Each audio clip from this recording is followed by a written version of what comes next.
In the vast emptiness of space stretched before the eclipse, Earth's prototype warship drifted silently at the edge of the Sol system.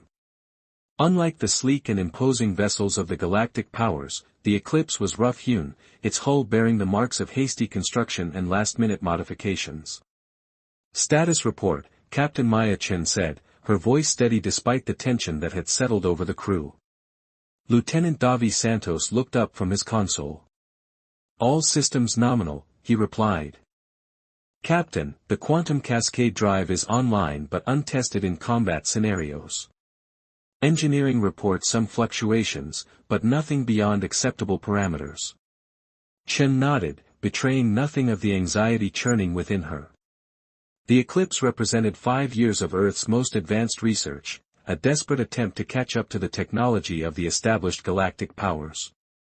Yet despite humanity's best efforts, the ship was still considered little more than a curiosity among the interstellar community. "Communications from Galactic Council Headquarters," Communications Officer Lin Park announced. "They're requesting an update on our position. Inform them that the Eclipse is maintaining its patrol route as assigned," Chen replied. "We're monitoring the situation." Such a simple term for what could become humanity's first interstellar conflict. Reports had been coming in for weeks about the Tyche alien fleet moving through the outer systems. The Tyche aliens, a species known for their territorial expansion and technological superiority, had shown increasing interest in the resource-rich planets of the human frontier. "Tactical, Lieutenant Okafor," Chen called. "Long-range sensors are picking up multiple signatures approaching from Sector 7, Okafor reported. Configurations match known Tyche alien vessel patterns." Chen straightened her uniform jacket and put it on screen. The main display flickered to life, revealing a formation of ships that made the Eclipse look like a child's toy in comparison. Each Tyche alien vessel was an elegant construct of gleaming metals and crystalline structures that seemed to defy conventional engineering. Their hulls bore no visible weapons, though everyone on the bridge knew they possessed firepower that could reduce the Eclipse to atoms in seconds. "They're hailing us," Park said, her fingers dancing across the console. "Open the channel." The view shifted to reveal a Tyche alien commander, its iridescent scales reflecting the light of its bridge. Four eyes, arranged in a diamond pattern, regarded Chen with what she could only interpret as contempt. The alien's clicking speech translated on the fly, "Human vessel.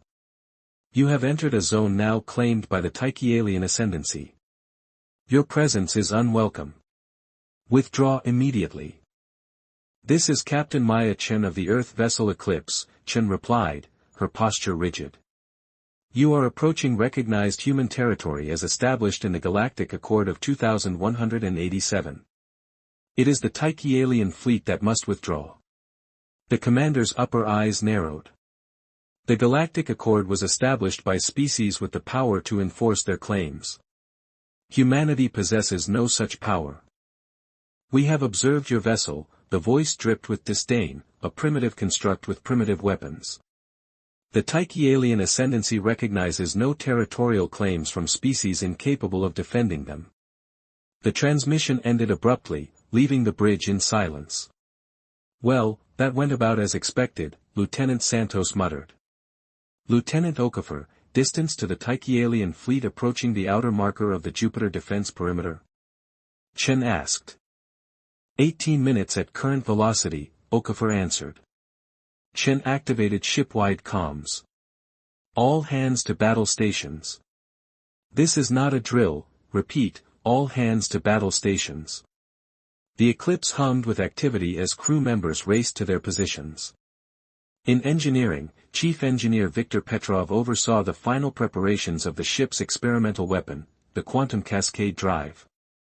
Designed to harness the energy between quantum states, the drive could theoretically generate enough power to disrupt the molecular structure of enemy vessels, though it had never been used in actual combat. "Chief, are we ready?" Chen's voice crackled through the comm. Petrov wiped sweat from his brow. "As ready as we'll ever be, Captain. The cascade sequence is primed, but I must remind you we've only run simulations. We have no idea how this will perform against Tyche alien shields." "Noted, Chief." Stand by on the bridge. The tension was palpable as the Tyche alien fleet drew closer. The main vessel, nearly 5 times the size of the Eclipse, led a formation of 8 warships, each capable of devastating Earth's defenses. They're powering up weapons, Okafor reported. Evasive maneuvers, pattern Delta, 9. Keep our starboard section facing away from their main batteries, Chen ordered. The Eclipse moved with surprising agility for its size, banking hard as the first volley of Tyche alien weapon fire streaked past. The next barrage found its mark, slamming into the shields with enough force to throw crew members from their stations. Shields at 64% and dropping, the defensive systems officer shouted. Chen's mind raced. We need the cascade drive online now. Working on it, Captain. Petrov's voice was strained. Containment field fluctuating, we need to stabilize it before activation, or we risk destroying ourselves. Another hit rocked the ship. Warning klaxons blared as systems reported damage across multiple decks. Return fire, all conventional weapons, Chen commanded. Focus on their lead vessel's propulsion system. The Eclipse's railguns and missile batteries came to life, sending projectiles and energy beams toward the Tyche alien flagship. The alien shields absorbed most of the impact, but a few strikes penetrated, causing minor damage. They're laughing at us, Santos said, pointing to an incoming transmission. The Tyche alien commander reappeared, scales rippling in what Chen recognized as amusement. Is this the best defense Earth can muster? One ship with weapons barely sufficient to scratch our shields. Perhaps we overestimated your species. This will not be conquest, it will be pest control. Chen ignored the taunt, her mind racing through options. Tactical, status of their formation. They're spreading wider, Okafor said. Preparing to launch fighters. Perfect, Chen murmured. That's what we want. She opened a channel to engineering. Petrov, status. Containment stabilized. Cascade ready for activation, but at this range the effect will be unpredictable. Understood, Chen replied. She turned to navigation. Lieutenant Yuki, bring us to heading 227 Mark 8 at full impulse. I want us in the center of their formation. Yuki's eyes widened. Captain, that will place us directly in their crossfire. Exactly. Execute. The Eclipse surged forward, diving directly toward the heart of the Tyche alien fleet. The enemy ships, surprised by the seemingly suicidal maneuver, adjusted their positions to bring all weapons to bear. They think we're attempting a ramming attack, Okafor observed. They're concentrating fire. The ship shuddered violently under multiple hits. Shields at 32%, the defensive officer cried. We can't take much more, Chen acknowledged. Petrov, prepare to activate the cascade on my mark. Deep in engineering, Petrov initiated the sequence. The quantum cascade drive hummed to life, vibrations running through the ship as energy built to impossible levels. On the bridge, displays showed the power curve rising exponentially. 3, 2, 1. A pulse of brilliant blue-white energy erupted from the Eclipse, expanding outward in concentric waves. It washed over the Tyche alien vessels, their shields flickering and failing. The wave continued to spread, enveloping ship after ship.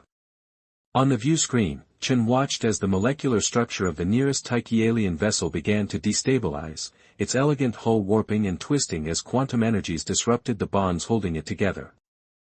Within seconds, the ship broke apart, fragments spinning off into the void. 3 ships, then 5, then all 8 escort vessels disintegrated. Only the flagship remained, its more powerful shields deflected the worst of the effect, though even it bore signs of severe damage. By all the stars, Santos whispered, it actually worked. Chen's face remained composed, though her eyes reflected the weight of what they had just accomplished, and the lives they had taken. Damage report, she ordered. Cascade drive is offline, Petrov's voice came through, exhausted. Coolant systems failing, power lost to decks 4 through 7. Repair teams responding. 12 injured, 3 critically, no fatalities yet. Status of the Tyche alien flagship. Severely damaged, Okafor reported. Weapons offline, venting atmosphere from multiple hull breaches. Life support failing. Chen opened a channel. The view screen flickered to life, showing the Tyche alien bridge in disarray. Emergency lighting cast harsh shadows across the commander's scales as it stared at Chen with all 4 eyes wide in shock. "This is Captain Chen of the Eclipse," she said evenly. "Your fleet has been neutralized, and your vessel is critically damaged. We offer assistance with evacuation and life support." The commander's voice was no longer filled with contempt. How did you, one ship, primitive technology? "It seems you underestimated humanity's capability," Chen replied. "The Tyche alien ascendancy is hereby warned, Earth's territory is defended, and we are not as primitive as you believed." As the transmission ended, Chen saw a new signal coming in, from the Galactic Council observation post. Ambassador Trock's face appeared, astonished. "Captain Chen," he said, "the Council requests immediate information on the weapon you deployed. Such technology could disturb the balance of power in the galaxy." "I'm afraid that information is classified, Ambassador," Chen replied with a small smile. "Perhaps the Council should reconsider its policies regarding territorial disputes involving Earth." She terminated the connection and looked around at her bridge crew. They were battered, exhausted, but alive. They had just changed humanity's place in the galaxy forever. "Communications, inform Earth Defense Command of our status," she ordered, pausing as she gazed out the viewport at the stars beyond. "Tell them humanity just earned its place at the table." But as the damaged Eclipse limped toward home, Chen knew this was only the beginning. The Tyche aliens would not accept defeat easily, and the Galactic Council would now view Earth with wary eyes. The real challenge was just beginning. Caught between The battered silhouette of the Eclipse receded into the star-speckled darkness as Admiral Rise's Earth Defense Fleet dropped out of warp behind the crippled Tyche alien flagship. 5 heavy cruisers and a dozen destroyers fanned out in a protective formation around Captain Chen's vessel, weapons primed yet silent. "Admiral Rise to Eclipse," crackled the comm, "you're afloat and unopposed. Permission to render aid and escort you home?" "Acknowledged," Chen replied. "We appreciate your timely intervention.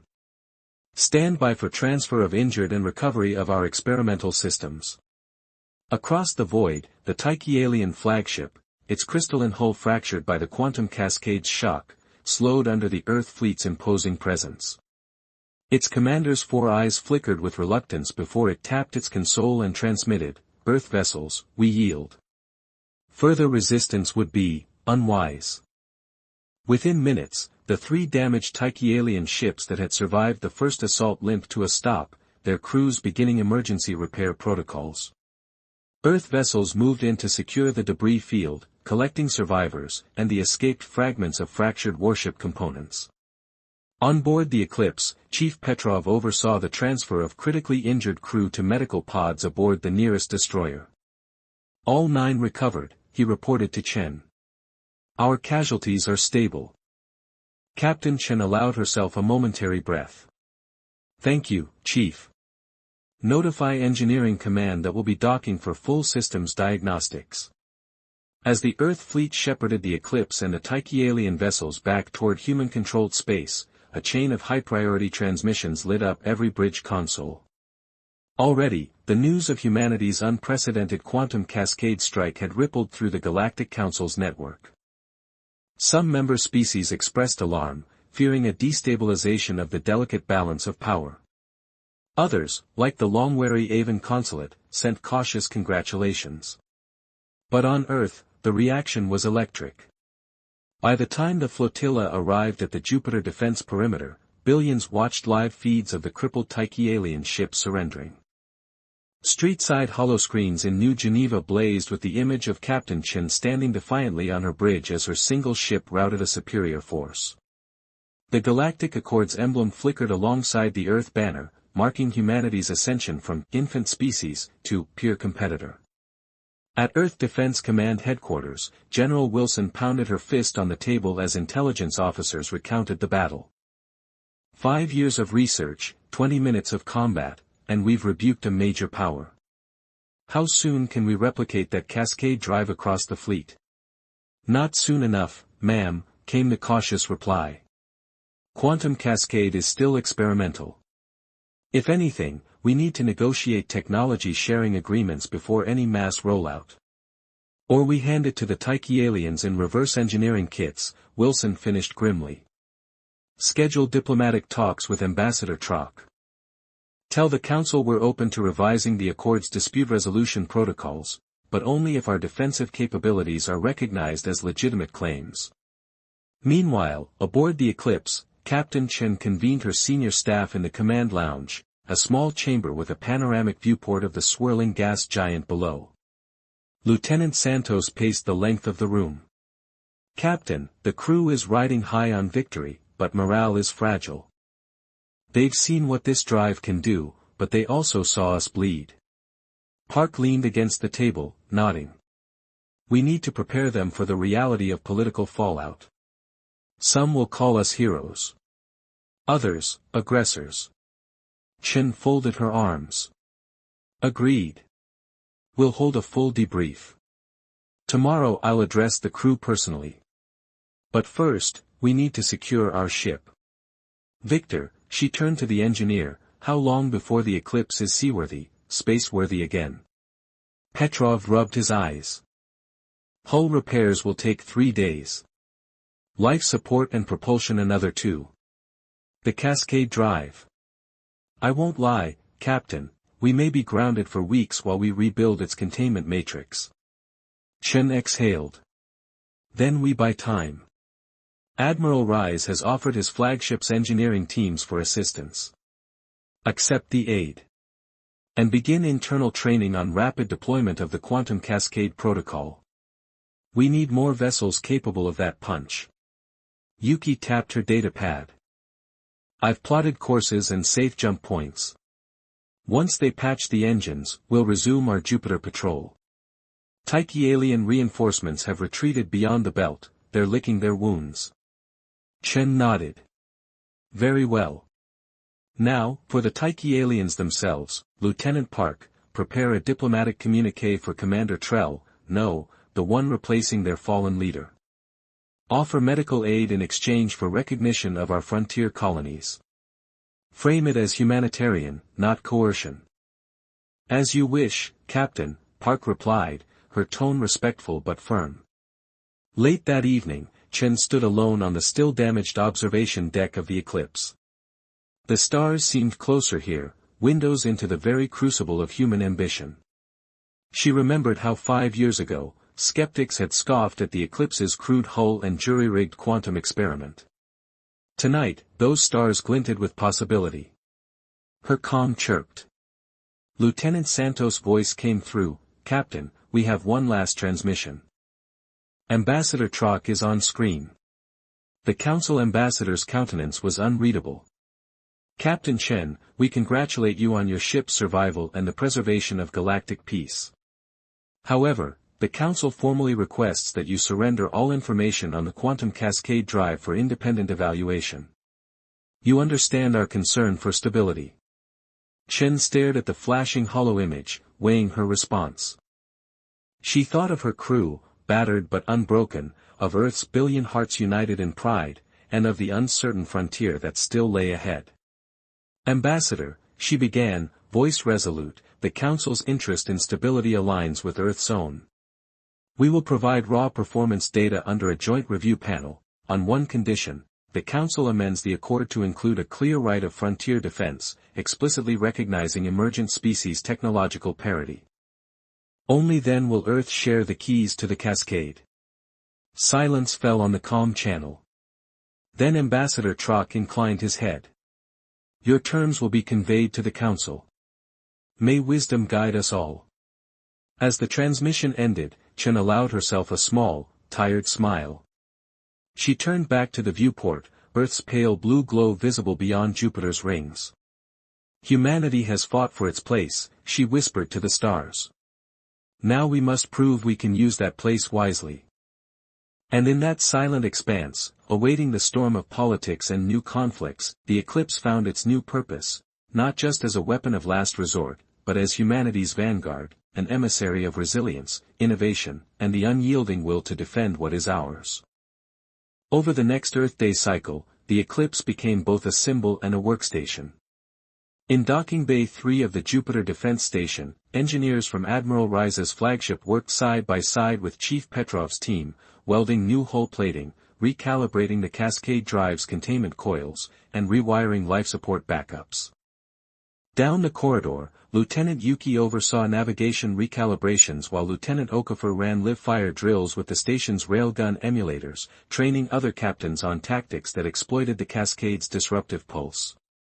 Late on the second day, Captain Chen convened her command staff in the station's briefing suite.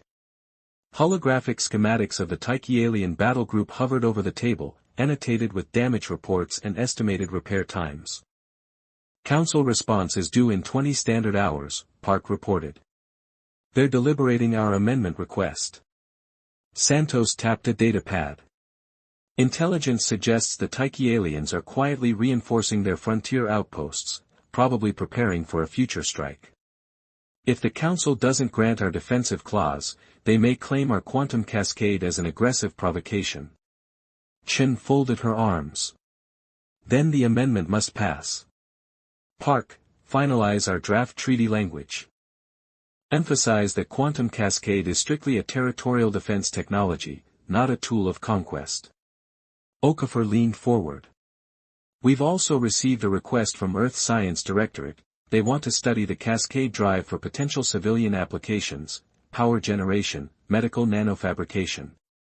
That could strengthen the Council's view that it isn't just a weapon. Good, Chen said. We'll offer limited data access to research teams under strict oversight. It shows transparency. She tapped a control, and the hologram shifted to depict the nearby Taiki alien flagship, still tethered to repair drones. What of them? She asked. Commander Trell's envoy has arrived, Park answered. They wish to discuss medical aid for injured Taiki alien crew, an overture to soften the Accord debate. I'll meet them, Chen decided. Battlefields may be scientific breakthroughs, but healing cements peace. Prepare the medbay and translator suite. In the Eclipse's newly refurbished medbay, Chen greeted the Taiki alien envoy, Commander Scar, a tall figure with translucent fins and a single, luminescent eye. Flanked by two medical officers, Scar bowed in Taiki alien custom. Captain Chen, Scar's voice resonated through the translator, we accept your offer of triage. Our wounded must recover. Chen inclined her head. As humans honor the sanctity of life, so do we honor yours. Let us begin. Beneath the bright medical lamps, human and Taiki alien doctors worked in tandem, monitoring vital signs and administering regenerative serums. Though their biologies were distinct, Taiki alien cells regenerating through crystalline osmosis, human tissues through bionanite scaffolds, the protocols merged into a single cooperative effort. As she observed, Chen felt the first threads of genuine respect weaving between former enemies.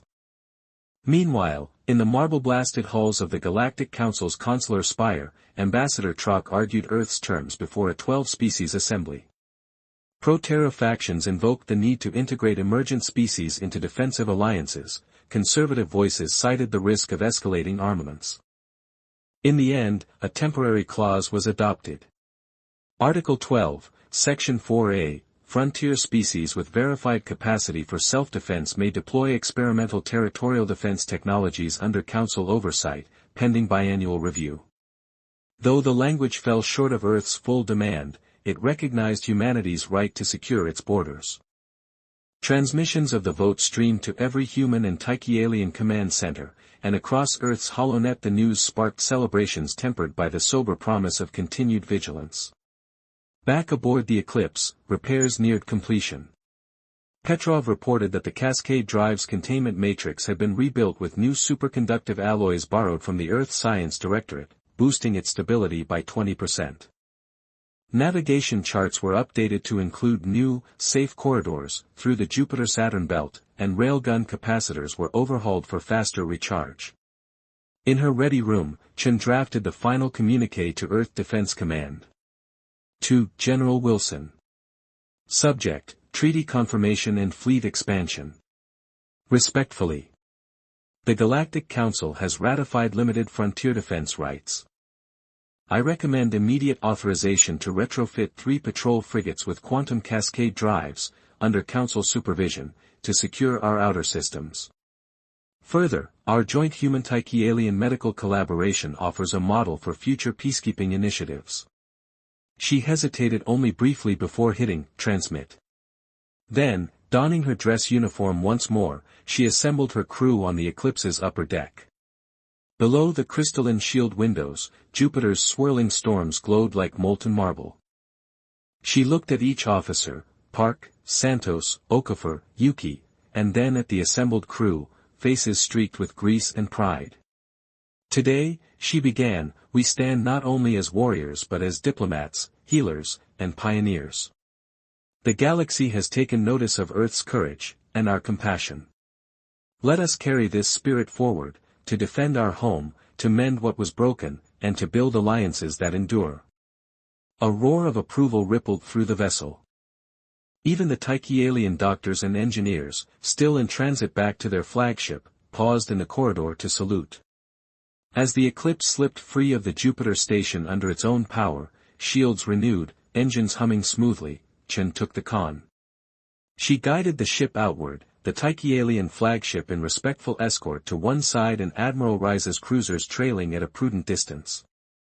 Ahead lay the Sol system's outer colony worlds, mining stations, research habitats, nascent terraforming projects, now under humanity's guarded protection.